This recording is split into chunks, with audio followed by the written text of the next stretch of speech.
जमलेल्या माझ्या तमाम हिंदू बांधवांनो, भगिनींनो आणि मातांनो,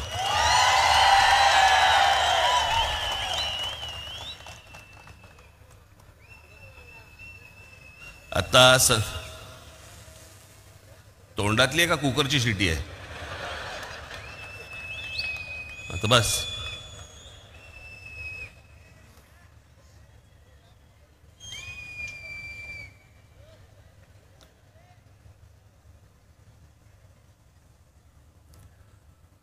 आज संध्याकाळपासून मला माहित आहे काहीतरी खोकला सुरू झाला मला. वातावरणच सगळं इतकं गढूळ झालेलं आहे सगळ्या बाजूनी.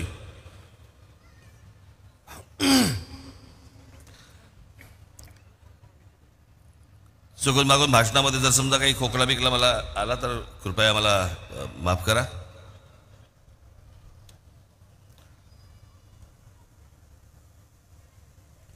आज या 18व्या लोकसभेच्या निवडणुकीला आपण सगळेजण सामोरे जात आहोत.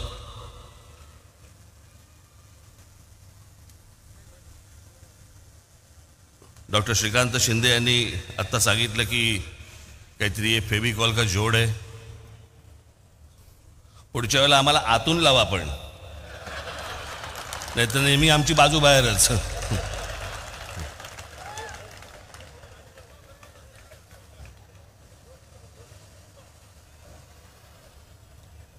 आज इथे ठाण्यामध्ये आल्यावरती आनंद मठामध्ये गेलो.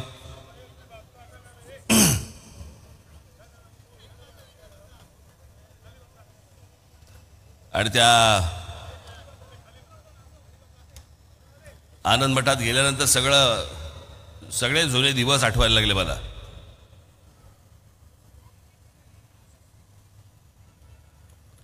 माझे आणि आनंद दिघेंचे एक वेगळ्या प्रकारचे एक मैत्रीपूर्ण संबंध होते.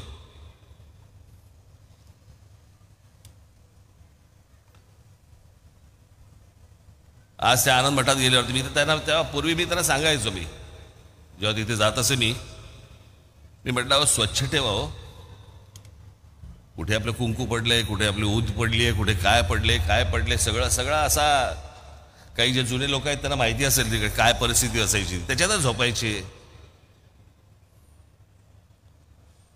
आज गेलो तर लक्षातच नाही आलं की ह्याच वास्तूमध्ये यायचो मी.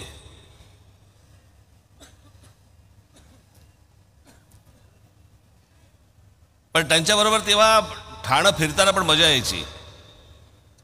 टुमदार होतं ठाणं. बाळासाहेबांबरोबर लहानपणी मी किती आलो ठाण्यामध्ये. आणि तेव्हा ते काय आचारसंहिता 10च्या आधी बंद वगैरे असले काय प्रकार नव्हते. 12-12, 1-1 वाजेपर्यंत भाषणं चालू असायची. आणि व्यासपीठं अशी काही एवढी मोठी व्यासपीठं पण नाहीत, अशी लहान व्यासपीठं असायची. गाद्या असायचे, लोड असायचे, समोर लोक बसलेले असायचे.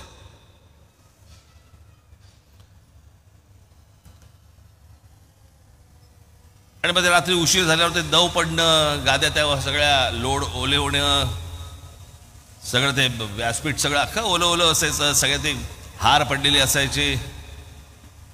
आणि एक टुमदार शहर ते व्हायला ते एक ठाणं होतं. त्याला तलावांचं शहर म्हणायचे. त्या तलावांचे शहर बुजवले गेले आणि नंतर टँकर सुरू झाले.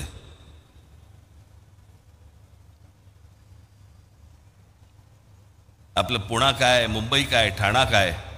आत्ता म्हणजे मी असं काय फार लांब म्हणत नाहीये, 30-35 वर्षापूर्वीच असेल फार तर. कोणे एके काळी वगैरे असं काही नाही. पण छान टुमदार. मला असं वाटतं की अशी शहरं ही आपल्याकडनं उभी राहिली पाहिजेत. आता ह्या इमारती सगळ्या बाजूनी उभ्या राहत आहेत, कॉन्क्रीट जंगल्स उभी राहत आहेत.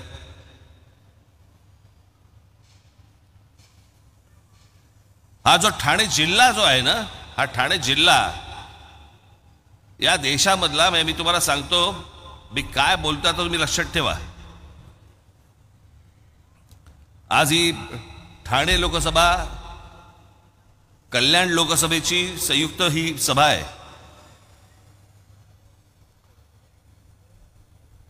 मी गेले अनेक वर्ष सांगतोय की आज या देशामधनं वेगवेगळ्या राज्यांमधनं जी लोक येत आहेत महाराष्ट्रामध्ये,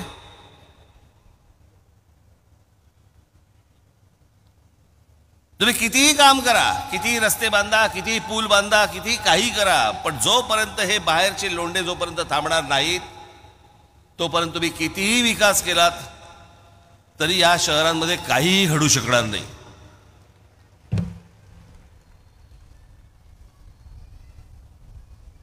आज खासदार श्रीकांत शिंदे असतील आणि भविष्यातले होणारे खासदार नरेश म्हस्के असतील, उद्या त्यांनी किती फंड आणले, काही आणलं. मी खास करून ठाणे जिल्ह्याबद्दल बोलतोय. मला वाटत नाही भारतामध्ये, संपूर्ण भारतामध्ये, कदाचित जगात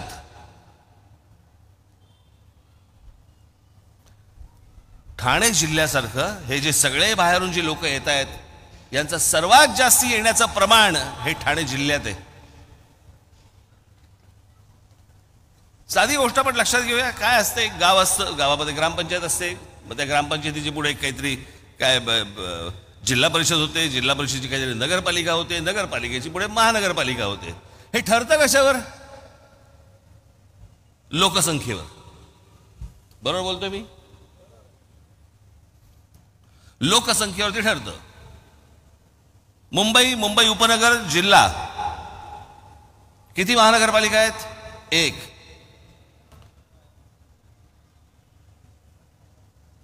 पुणे जिल्हा किती महानगरपालिका आहेत? 2.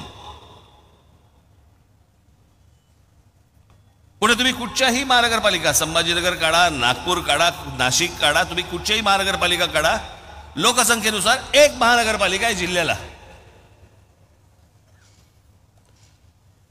हा ठाणा हे एकमेव जिल्हा आहे ज्या एका जिल्ह्यामध्ये 7 ते 8 महानगरपालिका आहेत. एका जिल्ह्यामध्ये एवढ्या महानगरपालिका? इकडच्या लोकांनी तर लोकसंख्या वाढवली नाही. म्हणजे जे प्रमाण बाहेरून येण्याचं आहे हे प्रमाण सर्वात जास्ती हे ठाणे जिल्ह्यामध्ये आहे. ठाणे महानगरपालिका, नवी मुंबई महानगरपालिका, कल्याण डोंबिवली महानगरपालिका, मीरा भाईंदर महानगरपालिका, भिवंडी महानगरपालिका, त्याच्यात अजून कुठच्या राहिल्या? उल्हासनगर महानगरपालिका, वसई महानगरपालिका, अंबरनाथ महानगरपालिका. एका जिल्ह्यामध्ये इतक्या महानगरपालिका, म्हणजे विचार करा या जिल्ह्यामध्ये माणसं आली किती आणि येत आहेत किती.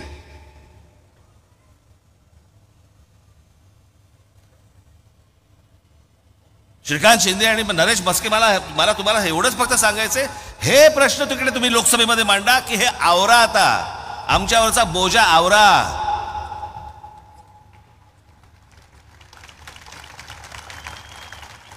आम्ही उद्या इथे काही मेट्रो आणली, काही आणलं, काहीही आणायचा प्रयत्न केला तरी ते यशस्वी होणार नाही. कारण जोपर्यंत लोकसंख्या वाढते आहे तोपर्यंत हे पुरंच पडणार नाही.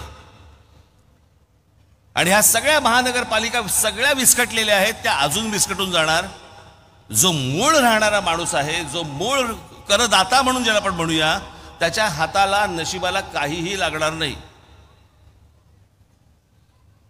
ही 18वी लोकसभेची निवडणूक आपण लढवतो आहोत.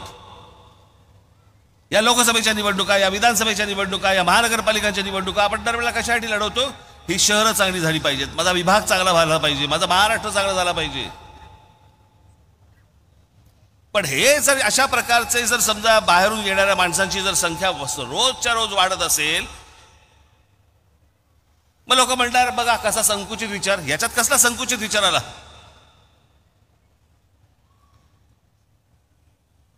महाराष्ट्र मराठी माणसांचा आहे, यामध्ये वादच नाही. पण या महाराष्ट्रामध्ये गेले अनेक वर्ष इतके अमराठी लोक राहत आहेत, जे मिळून मिसळून राहत आहेत, तेही आमचेच आहेत, महाराष्ट्रातले आहेत. अट फक्त एक, मराठी बोलता आलं पाहिजे.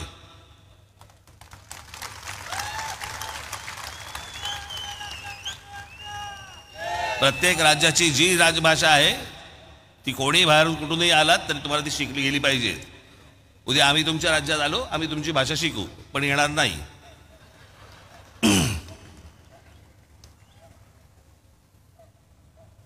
आज हे सगळे मुद्दे मी काल माझ्या सभेमध्ये मी सांगितलं की ही एकमेव पहिल्यांदा मी लोकसभेची निवडणूक बघतोय, पहिली लोकसभेची निवडणूक ज्या लोकसभेच्या निवडणुकीला विषयच नाहीये.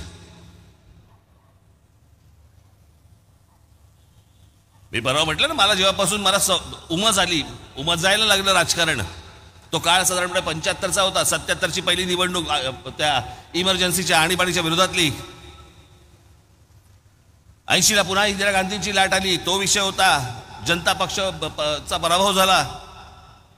84ला इंदिराजींची हत्या झाली.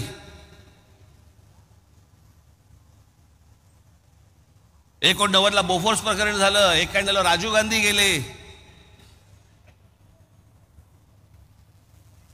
96ला बाबरी मशिदीचा ढाचा पडला होता, त्याच्यावरती निवडणूक झाली. 98ला कांदा विषयावरती निवडणूक झाली. 99ला कारगिल आणि विदेशी बाई या विषयावरती निवडणूक झाली. 2004ला इंडिया शायनिंग झालं. परत अजून 2009ला अजून काही विषय होते. 2024ला मोदींची लाट आली. 2019ला हे सगळं पुलवामा काहीतरी झालं. आज विषयच नाही. आणि हे विषय कोणताही विषय नसल्यामुळे सगळेजण आई बहिणीवरनं एकमेकांचा उद्धार करतात. खरं तर हे विषय मांडले पाहिजेत लोकांसमोर. लोकांच्या जीवन मरणाचे रोजचे जे विषय आहेत हे मला असं वाटतं विषय आले पाहिजेत.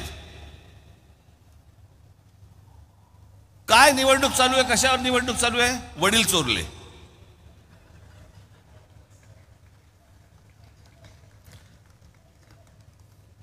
फोडाफोडीचं राजकारण मला कधी मान्य झालं नाही, कधी होणार पण नाही.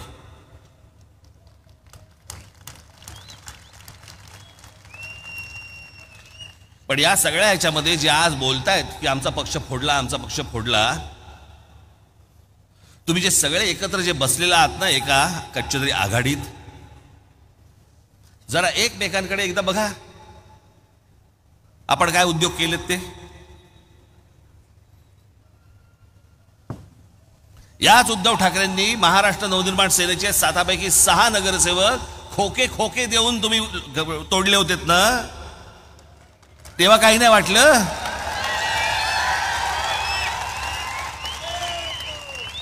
मागितले असते तर दिले असते.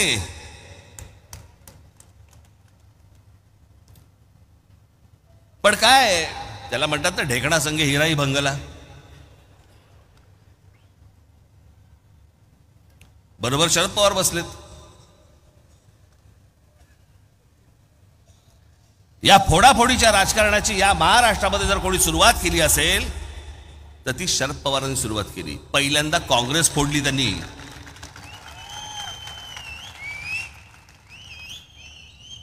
आणि मग पुलोद म्हणून स्थापन केलं.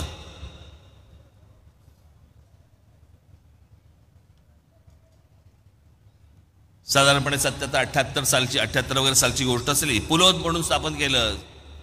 पहिल्यांदा या महाराष्ट्रामध्ये अशा प्रकारचं फोडाफोडीचं राजकारण पहिलं जे सुरू झालं हे शरद पवार साहेबांनी सुरुवात केली या गोष्टींची.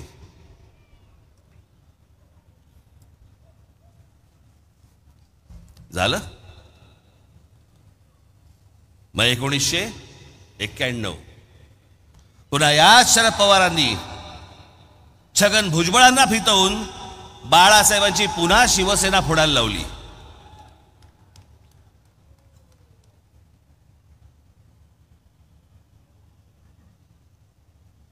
त्यावेळेला शिवसेनेचे आमदार फोडण्याचं काम याच शरद पवारांनी केलं होतं.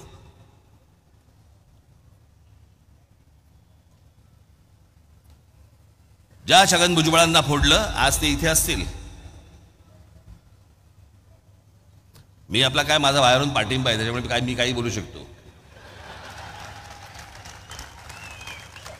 आपल्याला थोडी फेविकॉल अजून लागला आहे.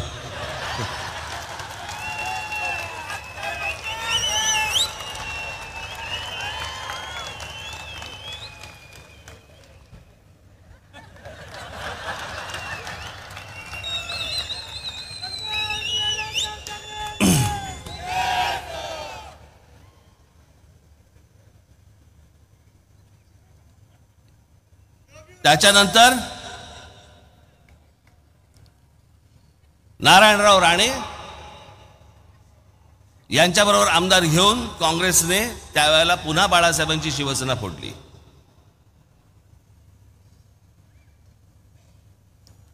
मला आजचं नेतृत्व तेव्हा कुठे टाहो फोडताना दिसलं नव्हतं.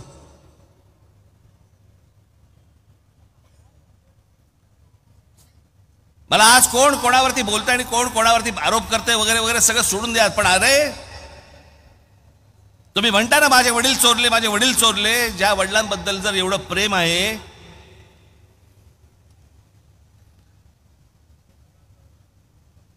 मी एकच क्लिप तुम्हाला दाखवायला आणली आहे,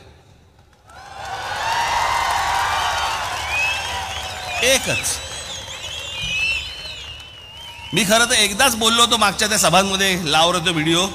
ते आपल्या सगळ्यांनी लाव रे तो व्हिडिओ, लाव रे तो व्हिडिओ, आपलं ते सगळं सुरूच केलं.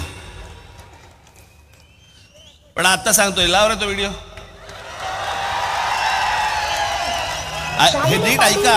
वय झालेल्या बाळासाहेब ठाकरेंच्या हातात, म्हणजे 80-85 वर्षाच्या म्हातारीच्या हातात तलवार देऊन काय उपयोग होणार आहे? हात थरथर करायला लागला आणि त्या हातात तलवार. तरणी बाईन पोरं काही गोट्या खेळायला गेलीत का? गेलीत काही गिल्ली दंडा खेळायला लागलीत का? ह्याच्यावर आग्रह कधीच होत नाही. परत लाव. शालिनी पाटील किंवा वय झालेल्या बाळासाहेब ठाकरेंच्या हातात, म्हणजे 80-85 वर्षाच्या म्हातारीच्या हातात तलवार देऊन काय उपयोग होणार आहे? हात थरथर करायला लागला आणि त्या हातात तलवार. तरणी बाईन पोरं काही गोट्या खेळायला गेलीत का? गेलीत काही गिल्ली दंडा खेळायला लागलीत का? ह्याच्यावर आग्रह कधीच होत नाही. यांच्या अनेक क्लिप्स आहेत, मला त्यांच्या काही क्लिपमध्ये काही देणं घेणं नाही आहे. परंतु ज्या माननीय बाळासाहेबांबद्दल वक्तव्य करणाऱ्या या बाई 70-75-80 वर्षाच्या म्हाताऱ्याच्या हातामध्ये तलवार दिल्यावरती लटलटणारा हा हात, असं बोलणाऱ्या व्यक्तीला तुम्ही तुमच्या पक्षाची प्रवक्ती करता, तुमच्या पक्षाची नेते करता आणि तुम्ही तुमच्या वडिलांवरती प्रेम आहे म्हणून सांगता.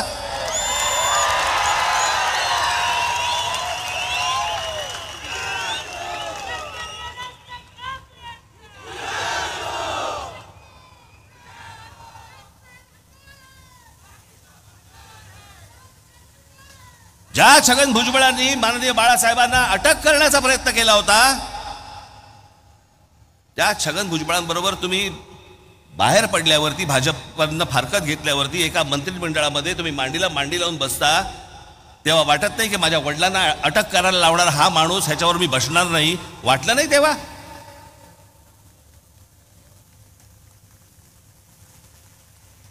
कसला फोडाफोडीचं राजकारण सांगताय तुम्ही?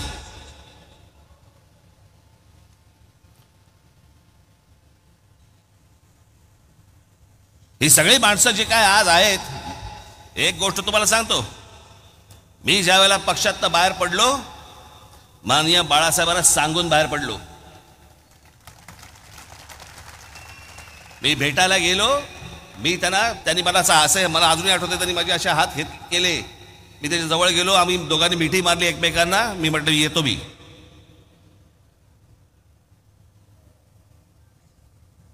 काय करणार आहेस? म्हटलं मला माहीत नाही. पण एक निश्चित मनात होतं, माननीय बाळासाहेब ठाकरे सोडून कोणाच्याही हाताखाली काम करणार नाही.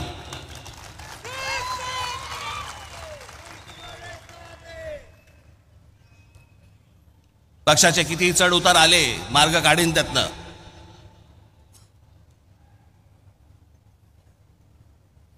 यांनी काय पाहिलंय? मला असं वाटतं कुठेतरी मध्यंतरी ते सगळं सुरू होतं की ह्यांना सगळ्यांना सिंपती मिळाली. कसली सिंपती? 2-2.5 वर्षापूर्वीचा काळ काढून बघा.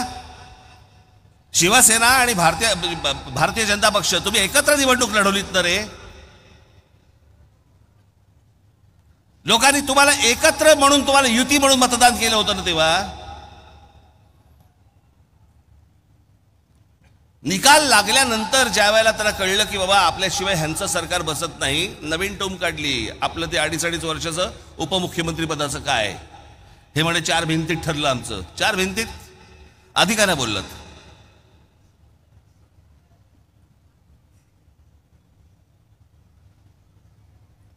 म्हणे अमित शहा आणि आमची म्हणे बैठक झाली एका खोलीमध्ये आणि तिकडे ठरलं की आम्ही 2.5 वर्षाचं आम्ही करणार.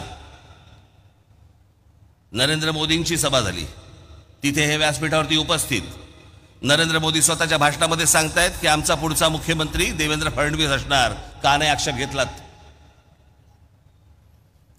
अमित शहाच्या सभेमध्ये व्यासपीठावर तुम्ही बसलेले होतात. तिथे अमित शहा म्हणाले आमचा पुढचा मुख्यमंत्री देवेंद्र फडणवीस असणार. का नाही आक्षेप घेतला तेव्हा तुम्ही? निवडणुकीचे निकाल लागल्यानंतर तुम्ही सगळ्यांना जगाला सांगताय की माझ्याबरोबर 2.5 वर्षाचा करार केलेला. मग अधिकाऱ्याने सांगितलं तुम्ही लाखो लोकांची मतं वाया घालवलीत आणि त्याच्यानंतर ज्यांच्या विरोधामध्ये तुम्ही निवडणूक लढवलीत त्यांच्याबरोबर जाऊन तुम्ही तिकडे विधानसभेमध्ये बसलात काँग्रेस आणि एनसीपी बरोबर.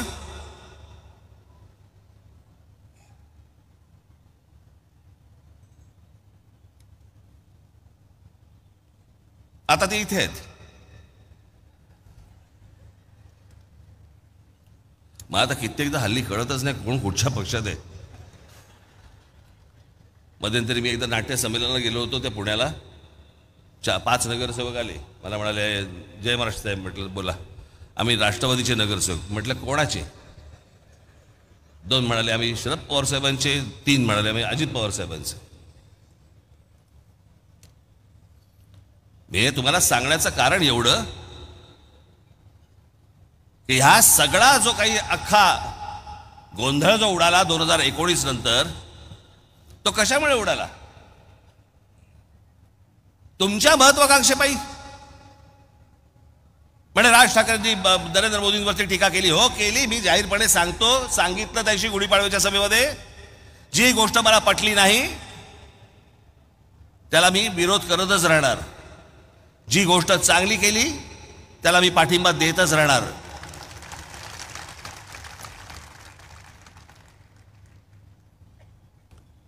प्रश्नच येत नाही त्या गोष्टींचा. पण माझा विरोध हा मुद्द्यांना होता. मला काहीतरी मिळालं नाही म्हणून मी विरोध करत नव्हतो. आज आपण असं काढून बघूया. आज जे पेटलेत ना, आज उद्धव ठाकरे जे नरेंद्र मोदींच्या विरोधामध्ये जे बोलतायत, जर समजा 2019 साली भारतीय जनता पक्षाने मान्य केलं असतं की 2.5 वर्ष तुमची, बोलला असतात? आज जे बोलताय ते तुम्ही बोलला असतात? नसता बोललात, कारण पोट भरलं होतं. तुम्हाला जे हवंय ते तुम्हाला मिळालं असतं. पण जे तुम्हाला हवंय ते तुम्हाला मिळालं नाही म्हणून तुम्ही आज बोलताय. राज ठाकरेंचं तसं नव्हतं. मला मुद्दे नाही पटले. मला आजही अनेक मुद्दे मला पटत नाहीत, परंतु आज अनेक गोष्टी ज्या नरेंद्र मोदींनी केलेल्या आहेत त्या तुम्हाला मान्य कराव्याच लागतील.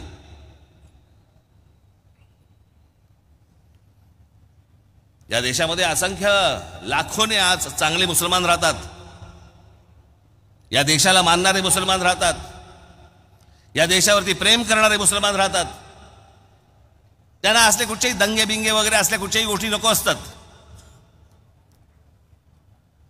पण त्यात अनेक अशा मुठभर काही वाह्यात अवलादी पण आहेत.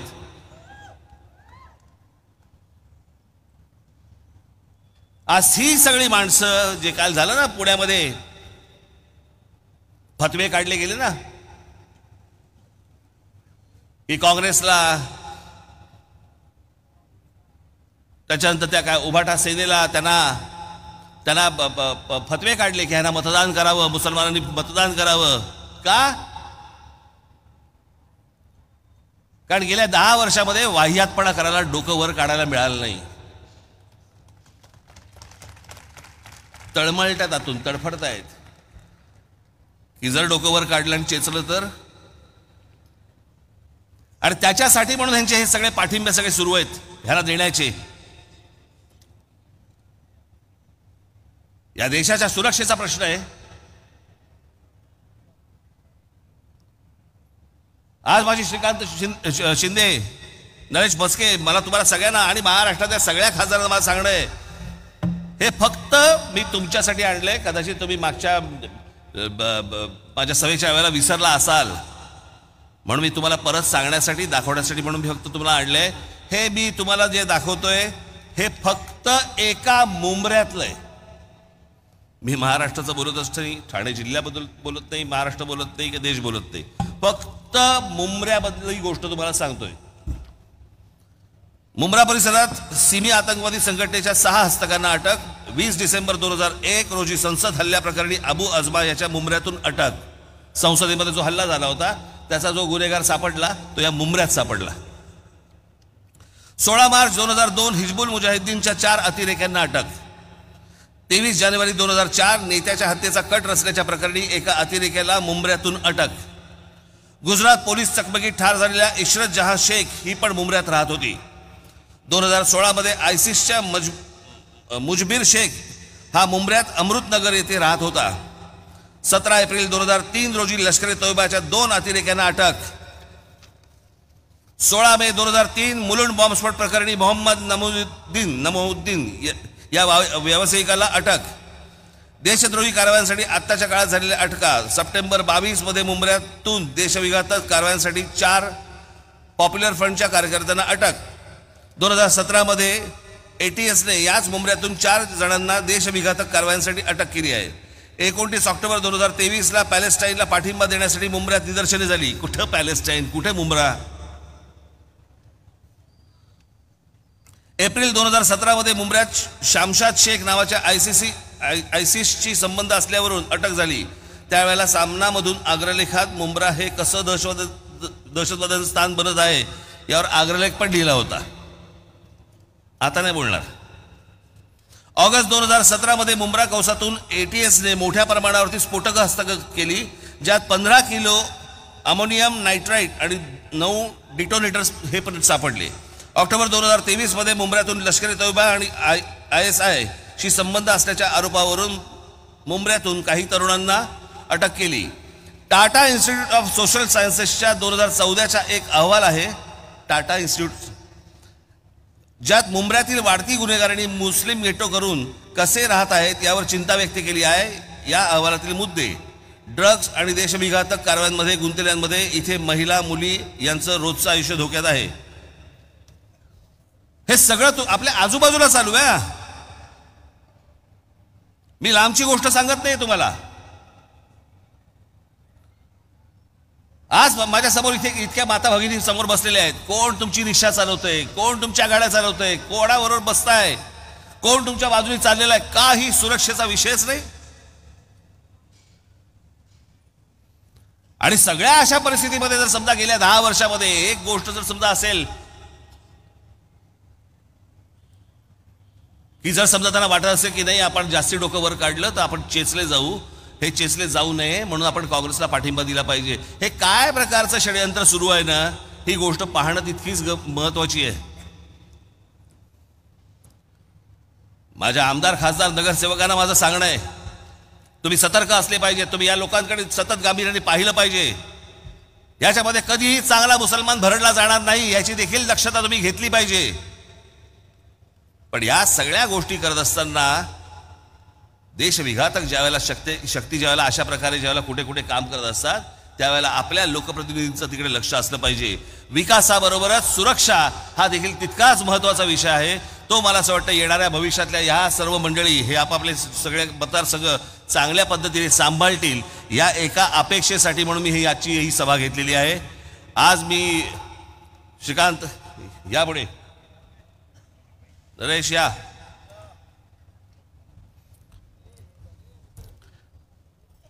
येणाऱ्या 20 मे रोजी जी आपली 18वी लोकसभेची निवडणूक होणार आहे तेव्हा ठाण्यामधनं श्री नरेश म्हस्के आणि कल्याणमधनं श्री श्रीकांत शिंदे याला आपण प्रचंड मताने आपण विजयी करावं. आज जे मी काही सांगितलंय त्यातला अजून पुढचा भाग हा मी त्यांच्यावर बसून बोलीन, पण त्यांच्याकडनं योग्य काम होईल ही आशा अपेक्षा बाळगतो आणि आपणा सर्वांची मी रजा घेतो. धन्यवाद. जय हिंद, जय महाराष्ट्र.